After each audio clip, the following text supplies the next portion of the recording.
चुप रहो भाई थोड़ा। जैसा कि आप लोगों को पता है कि आज ये जो मित्र हमारे खड़े हैं यहाँ पे,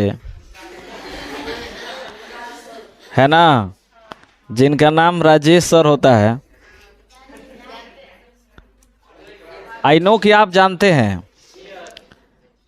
अभी सवेरे से चाहे 12 बजे रात से हमने बधाई व्हाट्सएप के माध्यम से नहीं दिया था। हमारा ये इच्छा था कि हम डायरेक्ट अपने यूट्यूब फैमिली को और सबको एक साथ दूं, ठीक है ना। तो इसलिए मैं अपने मित्र को शादी की पहली सालगिरह की हार्दिक शुभकामनाएं प्रस्तुत करता हूं, ठीक है ना। और मैं चाहूँगा कि ये हमेशा ज़िंदगी भर क्या रहें, मस्त रहें और अपनी वाइफ में व्यस्त रहें, ठीक है ना। चलते हैं हम लोग अपने टॉपिक की ओर, ठीक है ना। पिछले क्लास में हम लोग क्या पढ़े थे? चाल।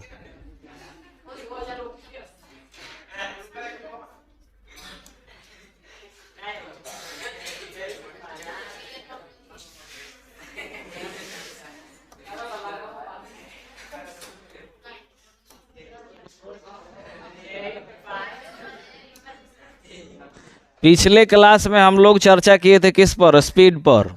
चाल कितने प्रकार के? 4 प्रकार के। एक समान चाल, असमान चाल, औसत चाल और उम्मीद करते हैं कि ये 3, एक समान चाल, असमान और औसत चाल, आपको अच्छा समझ में आया होगा। थोड़ा तात्क्षणिक चाल को हम स्पेशल ले लेते हैं अलग से। आइए तात्क्षणिक चाल को देखते हैं किसे कहते हैं।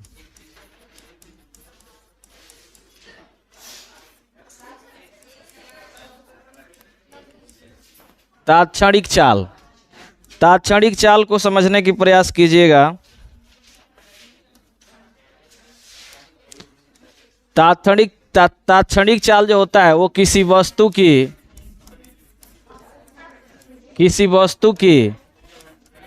किसी निश्चित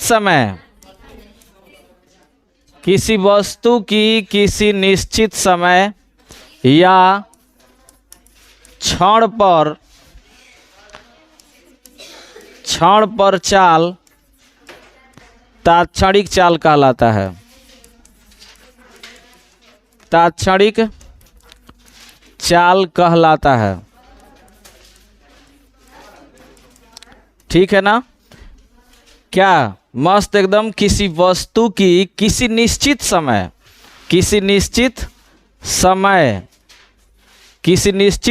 या क्षण पर चाल क्या कहलाता है? तात्क्षणिक चाल। यदि मान लिया जाए कि माना कि कोई वस्तु डेल्टा टी समय, बबुआ इसे क्या कहते हैं हम लोग? डेल्टा टी कहते हैं, ठीक है ना। माना कि कोई वस्तु डेल्टा टी समय में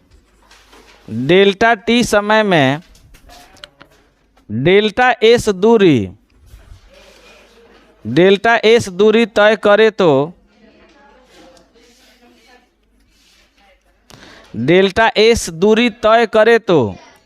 बबुआ रे एस बराबर क्या हो जाएगा? एस बराबर delta S by delta T. S क्या है? स्पीड है। एस भी कह देते हैं इसे, क्योंकि पिछले क्लास में हम लोग क्या कहे थे? भी कहे थे। ध्यान समझने की प्रयास करो। कोई वस्तु है डेल्टा टी समय, मतलब 5 सेकेंड 10 सेकेंड कोई भी समय, डेल्टा टी समय में अगर दूरी तय करती है कितना? डेल्टा एस, तो चाल बराबर कितना होगा? Delta S by delta T. अब बात करें हम, डेल्टा मतलब समय का डिफरेंस होता है, अंतर होता है। जैसे समझ लो, जैसे मान लो एक समय है T1 मान लो 15 सेकेंड है। T1 क्या है? 15 सेकेंड है। और T2 जो है वो 20 सेकेंड है। तो बबुआ रे डेल्टा टी जब तुम्हें निकालना होगा तो ये दोनों के बीच का डिफरेंस निकाल दो। 20 सेकेंड माइनस 15 सेकेंड बराबर 5 सेकेंड, माने इनके बीच का डिफरेंस क्या है? डेल्टा है। ठीक है ना। कभी कभी इसे जोड़ भी देता है, तो जोड़ेगा कब? जब औसत निकालेंगे तब। बात समझे ना? कोई दिक्कत, कोई समस्या होना भी नहीं चाहिए। अब देखो इसे तात्क्षणिक हम चाल में बदल रहे हैं। यदि मान ले हम, यदि समय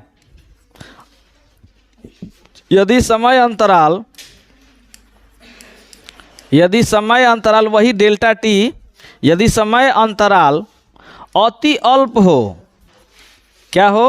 अति अल्प हो। अति अल्प कहने का मतलब कि एकदम लगभग जीरो के बराबर हो लेकिन जीरो ना हो।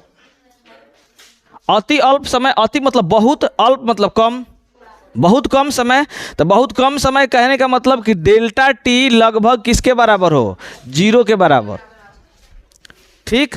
तो इससे हम जब तात्क्षणिक चाल निकालेंगे तो बबुआ v इज इक्वल टू, देखो इसके लिए थोड़ा सा हम चेंज करते हैं, यहाँ लिमिट लगाते हैं। लिमिट तो लोग आज तक पढ़ा है कि नहीं? गणित में सीखा है कुछ लिमिट? तो यहाँ लिमिट लगाएंगे हम, लिमिट, और उसके नीचे लिखेंगे delta T tends to zero. इसे क्या पढ़ेंगे?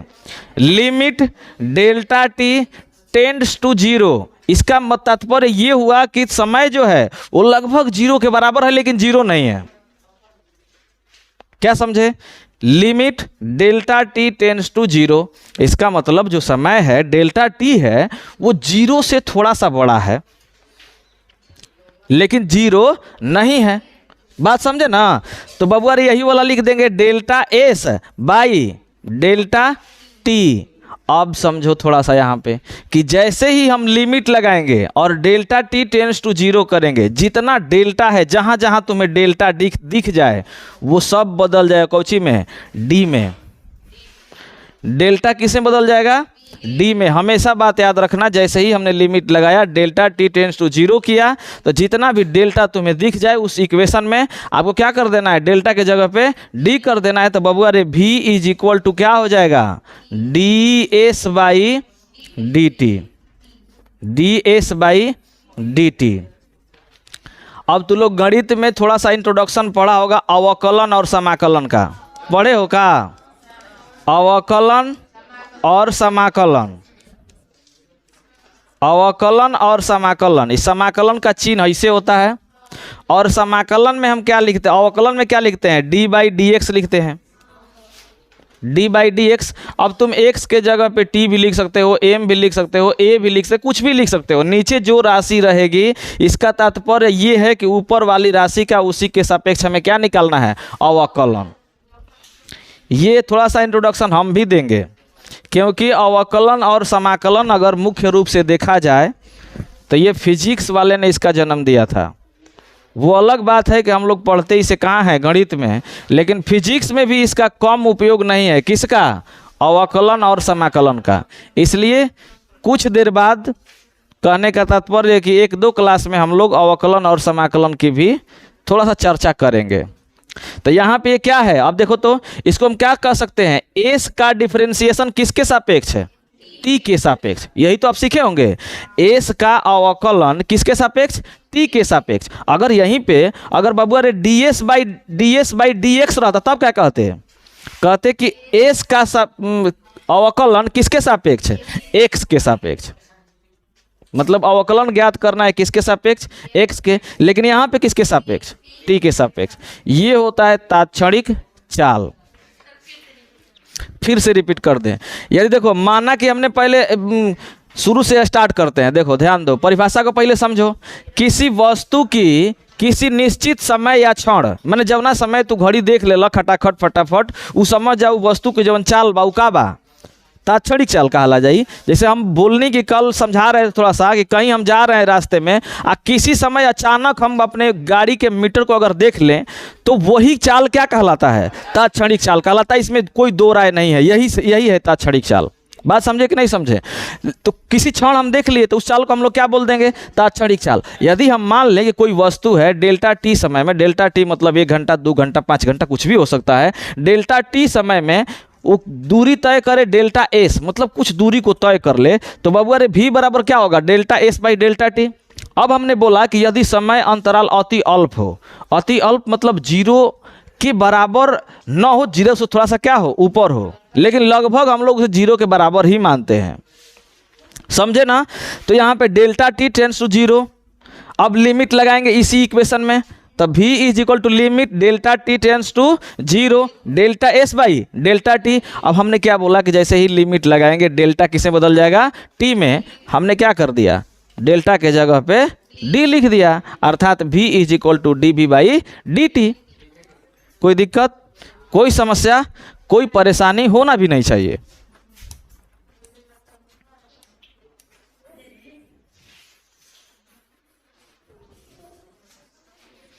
नेक्स्ट हम लोग चलें अब वेग के तरफ। नहीं लिखे हो, ओ माय गॉड, कर क्या रहे थे?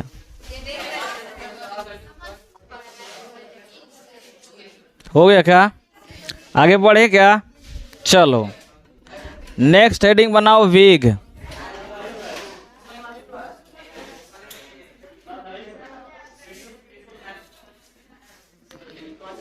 वेलोसिटी। और देखो वेग कहते किसे हैं, ठीक है, तो सेम वही परिभाषा होगा, थोड़ा सा अंतर होगा। एकांक समय में, एकांक समय में किसी वस्तु के विस्थापन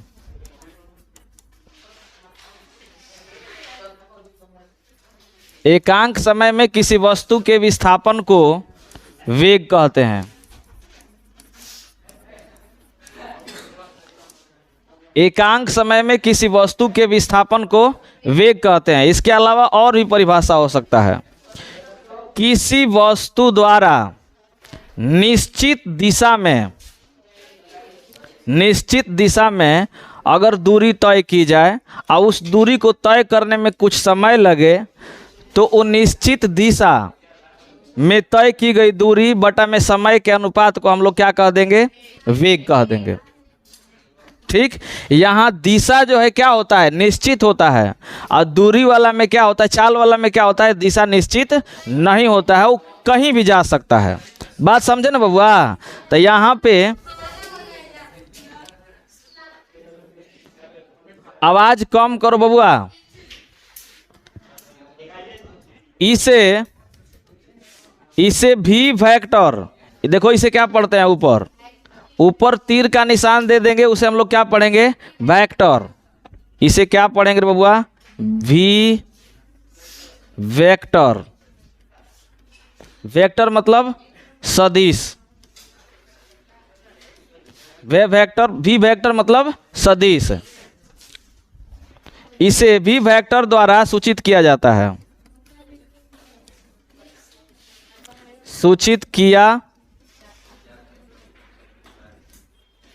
सूचित किया जाता है। चाल को भी द्वारा, इसे भी वेक्टर द्वारा, ठीक है ना। अब बताओ यह कैसा राशि है, यह एक सदिश राशि है, यह एक सदिश राशि है। कैसा राशि हो गया, सदिश, क्योंकि इसके ऊपर क्या लगा है, तीर का निशान लगा है। तीर का निशान किसको प्रदर्शित करता है, सदिश को, ठीक है ना। तो यह एक सदिश राशि है। अब बबुआ इसका सूत्र क्या हो जाएगा, इसका सूत्र हो जाएगा वेग v vector is equal to निश्चित दिशा में तय की गई दूरी यानी विस्थापन s वेक्टर बटा में t। s वेक्टर क्या है रे बबुआ, विस्थापन है, यहाँ ब्रैकेट में तुम कह सकते हो विस्थापन बटा में समय, मतलब किसी वस्तु के विस्थापन तथा उस विस्थापन को तय करने में लिया गया समय के अनुपात को हम लोग क्या कहते हैं, वेग कहते हैं। इस सूत्र से भी परिभाषा बोल सकते हो आराम से, किसी वस्तु द्वारा कुल विस्थापन बटा में उस विस्थापन को तय करने में लगे समय के अनुपात को क्या कहते हैं? वेग कहते हैं। ठीक है ना। अब इसका हम लोग क्या ज्ञात करेंगे? एसआई मात्रक। एसआई मात्रक किसका? वेग का। तो बाबू अरे वेग का एसआई मात्रक बराबर विस्थापन का एसआई मात्रक बटा में समय का एसआई मात्रक। बबुआ विस्थापन का एसआई मात्रक क्या होता है? मीटर, और समय का एसआई मात्रक सेकेंड। तो बाबू इसे क्या कह सकते हैं? मीटर प्रति सेकेंड या मीटर सेकेंड इनवर्स। जो चाल का मात्रक आएगा वही वेग का मात्रक आएगा। इसका सीजीएस मात्रक अगर बात किया जाए, सीजीएस मात्रक क्या हो जाएगा बबुआ? सेंटीमीटर प्रति सेकेंड या सेंटीमीटर सेकेंड इनवर्स। कोई दिक्कत? वेग का मात्रक बराबर विस्थापन का मात्रक बटा में समय का मात्रक। ठीक है, कोई दिक्कत? आगे बढ़ें। वेग का बीमा।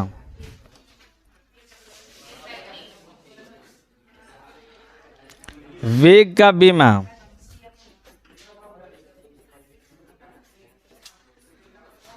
वेग का बीमा में क्या कहोगे बाबू? विस्थापन का बीमा बटा में समय का बीमा। तो विस्थापन का बीमा क्या होता है रे वीर? एल होता है। और समय का बीमा टी बराबर, टी को ऊपर लेकर जाएंगे, एल टी के पावर -1। ये बीमा है किसका? वेग का।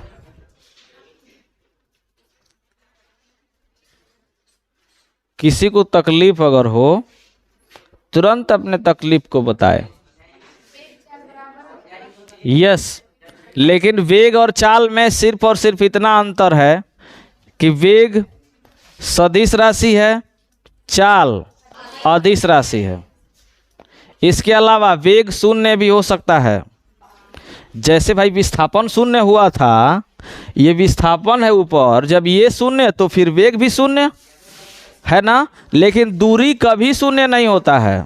तो वेग और चाल में एक और अंतर कह सकते हो अपने से। क्या कह सकते हो? कि वेग शून्य हो सकता है, धनात्मक हो सकता है, ऋणात्मक हो सकता है, लेकिन चाल हमेशा धनात्मक होता है। कोई दिक्कत? क्योंकि भाई दूरी हमेशा धनात्मक, लेकिन विस्थापन जीरो भी, हाँ, ऋणात्मक भी और धनात्मक भी। तो इसको धनात्मक ऋणात्मक जीरो करोगे तो इस पे फर्क पड़ेगा ना। चाल में तो हमेशा धनात्मक कह दोगे, बाकी सब तो समान ही है ना।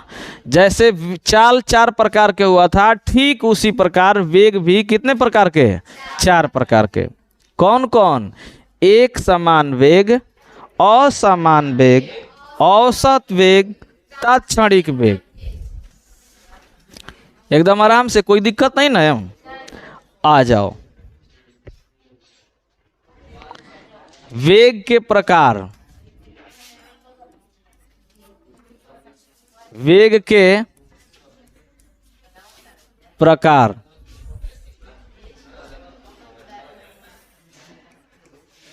एक समान वेग,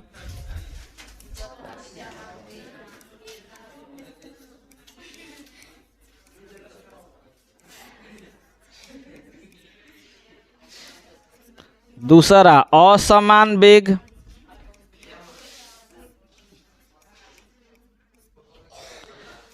औसत वेग,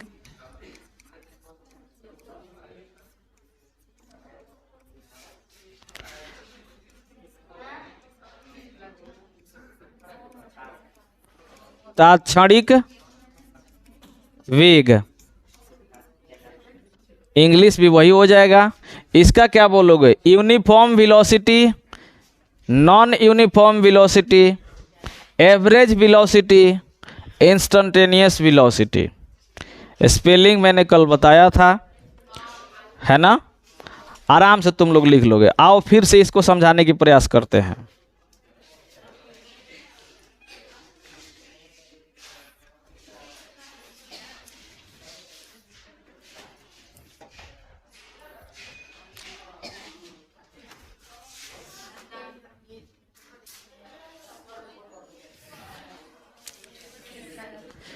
एक समान वेग, एक समान वेग क्या कहोगे? हेलो, सुन लो, आज लड़के लोगों से आवाज़ आ रहा है, लड़की लोग एकदम शांत है। ये किस तरह का माहौल आ गया है, किस तरह का दिन आ गया है? वो बात तुम लोग झूठ कर दोगे क्या जो पुराने जमाने में सही हुआ करता था? हमने अक्सर लड़कियों को बात करते सुना है, आज लड़का ही लड़की बन गए हैं। कान में बाली लगाकर घूमते हैं, नाक में नथुनी लगाकर घूमते हैं, हाथ में सुथनी लेकर घूमते हैं। अजीब दिन आ गया है।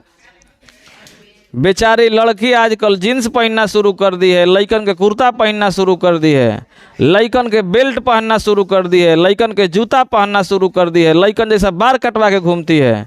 जमाना कितना बदल गया रे भाई। इसलिए तुम लोग ना बदलो, कम से कम जेंडर तो चेंज ना करो। अरे यार, पुरुष हो तो पुरुष ही रहो, महिला बनने की क्या जरूरत है? आवाज हेलो ना बोलो। आओ एक समान वेग की बात करें हम। एक समान वेग कल के जैसा कोई परिभाषा बोल सकता है? सेम उसी तरह से कोई बोल सकता है दूरी की जगह विस्थापन कर देना है? बताओ तो भाई।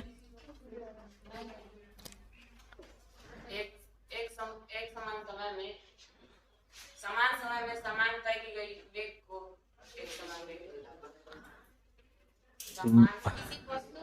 किसी वस्तु द्वारा समान समय में समान तय की गई दूरी को बैठ जाओ। वहां दूरी जब बोल रहे हो ना, तो वो दूरी से पहले लगा दो निश्चित दिशा में। भाई दूरी विस्थापन कब बनेगा? तो जब उसमें दिशा लगा दोगे, क्योंकि दूरी अदिश राशि है, उसमें दिशा होती नहीं है।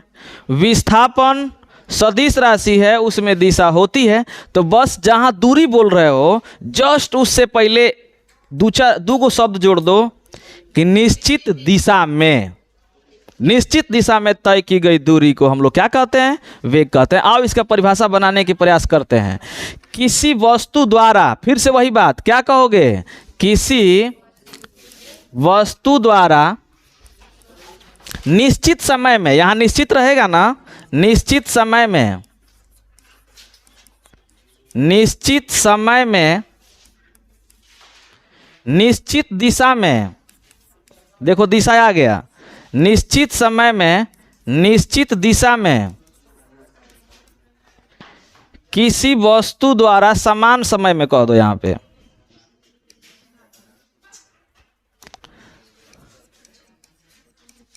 किसी वस्तु द्वारा समान समय में निश्चित दिशा में, निश्चित दिशा में तय की गई समान दूरी को, तय की गई समान दूरी को क्या कहते हैं? एक समान वेग कहते हैं। एक समान वेग कहते हैं। एक समान वेग कहते हैं। ठीक है, कोई दिक्कत? किसी वस्तु द्वारा समान समय में निश्चित दिशा में तय की गई समान दूरी को हम लोग क्या कहेंगे? एक समान वेग कहेंगे।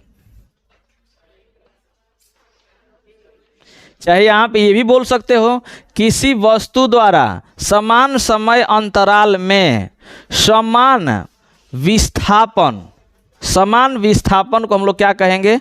एक समान वेग कहेंगे। लेकिन हालांकि ये रखो ताकि तुम लोग को चाल भी क्लियर रहे, चाल वाला पर ही है, बस इसमें ये शब्द जुड़ा है, निश्चित दिशा में तय की गई समान दूरी। कोई दिक्कत? इसमें दिशा की बात हुआ है, उसमें दिशा की बात नहीं हुआ था। अब इसमें क्या कह दोगे? इसमें भी वही रहेगा, जहां समान है वहां क्या कर दोगे? असमान। उम्मीद करते हैं लिख लोगे, खूब आराम से लिख लोगे। किसी वस्तु द्वारा समान समय अंतराल में निश्चित दिशा में, दिशा निश्चित रहे क्योंकि विस्थापन है ही, निश्चित दिशा में तय की गई असमान दूरी को, यहाँ क्या रहेगा? असमान दूरी। तो बबुआ रे, अगर इसका चित्र अगर हम बनाने की प्रयास करें, थोड़ा सा देख लो, तो कल वाला ही चित्र बन जाएगा। देखो, बिंदु ए, बिंदु बी, बिंदु सी, बिंदु डी, ठीक है ना। अगर ये दूरी कितना है, 1 मीटर है, ये भी 1 मीटर है, ये भी 1 मीटर है, तब ना इसको हम समान दूरी कहेंगे जी। ये देखो तो 1 मीटर 1 मीटर 1 मीटर, ये सब क्या है, समान दूरी है। ठीक है। कोई वस्तु चलना किया शुरू किया इधर से, इसका मतलब कि किसी निश्चित दिशा में है, इधर ही जा रहे हैं, आगे की तरफ जा रहे हैं हम लोग। अब इसको तय करने में कितना समय लगा, 1 सेकेंड, इसको तय करने में 1 सेकेंड लगा, इसको तय करने में 1 सेकेंड लगा। तो इस वस्तु के वेग को हम लोग क्या कह देंगे, एक समान वेग। अब से फिर से सुन लो, हमने बोला कि कोई वस्तु ए बिंदु पर है, बी बिंदु और ए बिंदु के बीच की दूरी कितनी है, 1 मीटर। अच्छा, दिशा भी निश्चित है क्योंकि शॉर्टेस्ट डिस्टेंस है, ये शॉर्टेस्ट मतलब सबसे कम, ठीक है ना। फिर इसके बाद बी से सी के बीच भी 1 मीटर की दूरी है, फिर सी से डी के बीच की भी 1 मीटर दूरी है। अब हमने बोला कि कोई वस्तु ए बिंदु से चलना शुरू किया और निश्चित दिशा में चल रहा है, एकदम सीधे चल रहा है, दिशा में कोई बदलाव नहीं हो रहा है। तो ए बिंदु से बी बिंदु पर तक उसे जाने में कितना समय लगा, 1 सेकेंड। बाबू ये सेकेंड है ना, 1 सेकेंड। फिर इसके बाद बी से सी तक जाने में उसे 1 सेकेंड लगा, फिर सी से डी तक जाने में उसे कितना समय लगा, 1 सेकेंड लगा। तो बाबुआ इस वस्तु के वेग को हम लोग क्या कह देंगे, एक समान वेग, क्योंकि समान दूरी समान दिशा में समान समय में क्या किया जा रहा है, तय किया जा रहा है। अब यहाँ तुम 1 मीटर की जगह 5 मीटर भी कह सकते हो, लेकिन जब 5 मीटर ये होगा तो इसको भी 5 मीटर कहना होगा, तब ना भाई समान दूरी होगा।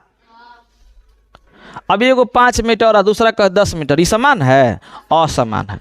अब इस परिभाषा में क्या बदलाव करोगे, तो बस समान के जगह पे क्या कह दोगे, असमान। किसी वस्तु द्वारा समान समय अंतराल में निश्चित दिशा में तय की गई असमान दूरी को हम लोग क्या कहेंगे, असमान वेग। ठीक है ना। किसी को कोई दिक्कत, कोई ऐतराज, इसको समझ लें अगर, तो एक बिंदु ए है, दूसरा बिंदु बी है, तीसरा बिंदु सी है। ये दूरी है 5 मीटर, ये दूरी है कितना, 10 मीटर। निश्चित दिशा में की बात करें हम, मतलब एक ही दिशा की बात करेंगे। इसको तय करने में अगर 1 सेकेंड लग रहा है, इसको भी तय करने में 1 सेकेंड लग रहा है। देखो तो समय समान हुआ कि नहीं हुआ, 1 सेकेंड 1 सेकेंड, समय समान। लेकिन देखो तो दूरी जो है वो क्या है, अलग अलग है। ठीक है ना। तो इसको हम लोग बोलेंगे असमान वेग।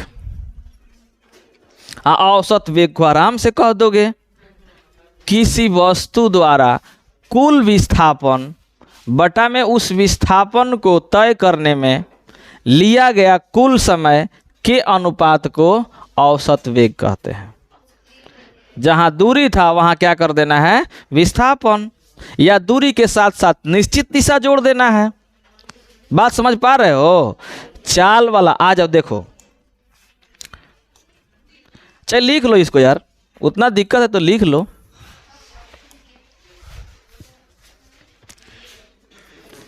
किसी वस्तु द्वारा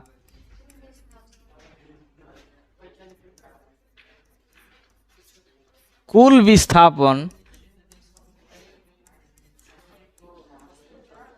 विस्थापन तथा वस्तु को विस्थापित होने में तथा वस्तु को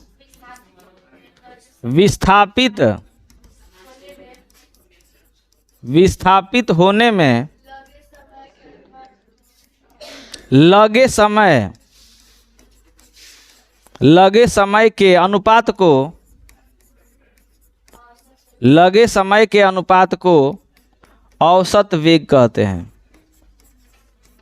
औसत वेग कहते हैं।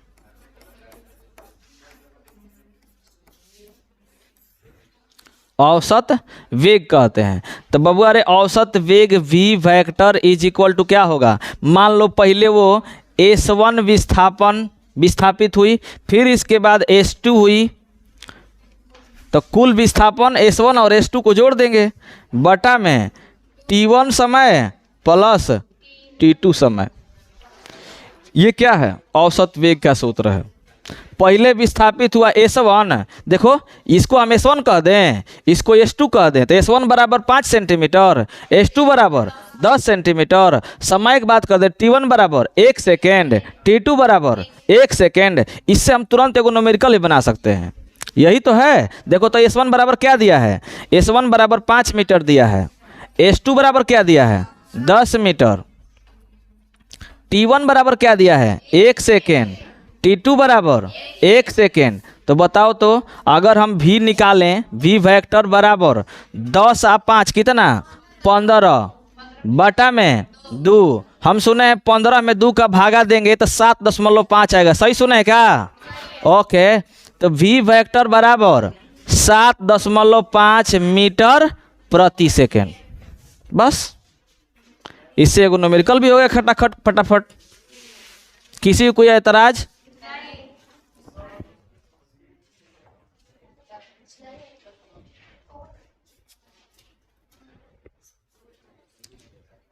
अब हम लोग बात करें किसका, तात्क्षणिक वेग का।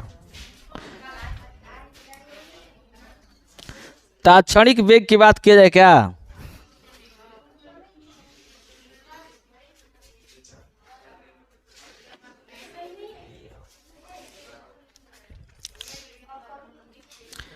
तात्क्षणिक वेग का परिभाषा किसी वस्तु का निश्चित समय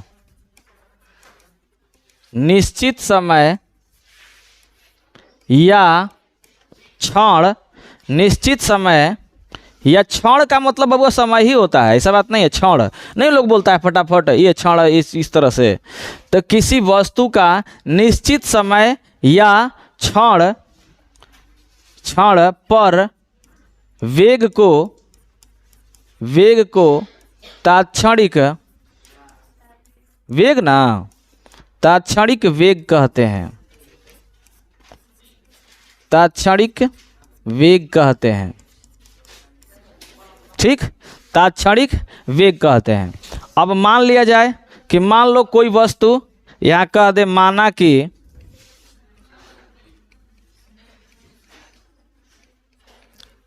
कोई वस्तु डेल्टा टी समय में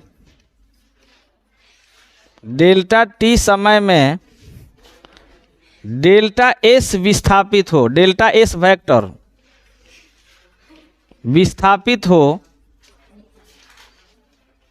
तो माना कि कोई वस्तु डेल्टा टी समय अंतराल यानी 1 सेकेंड, 5 सेकेंड, 10 सेकेंड, 20 सेकेंड, 1 घंटा, 2 घंटा, 5 घंटा, नाच घंटा। नाच घंटा कहाँ बोले, 5 घंटा को तुम लोग नाच घंटा बोल दे रहे हो यार।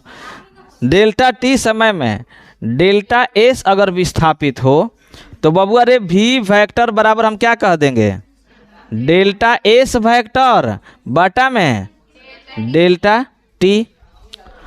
अब हमने बात किया है किसी निश्चित समय या क्षण पर, तो यहाँ मान लेंगे कि यदि क्या डेल्टा टी टेंड्स टू 0 हो, जैसे चाल तात्क्षणिक निकाले थे,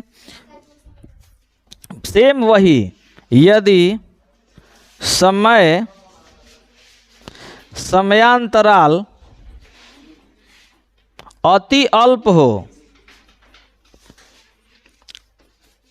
यदि समयांतराल अति अल्प हो,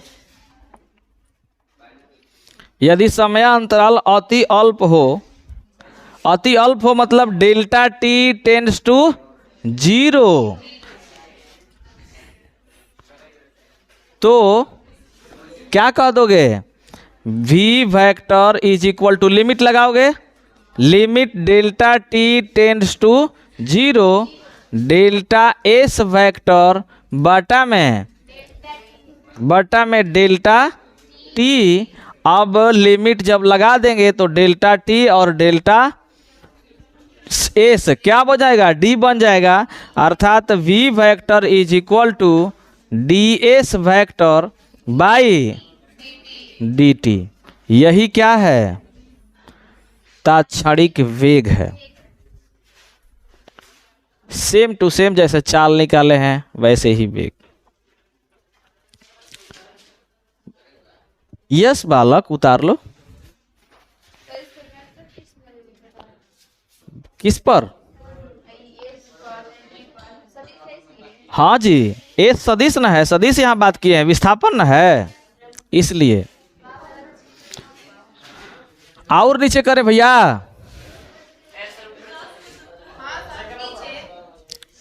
ठीक है,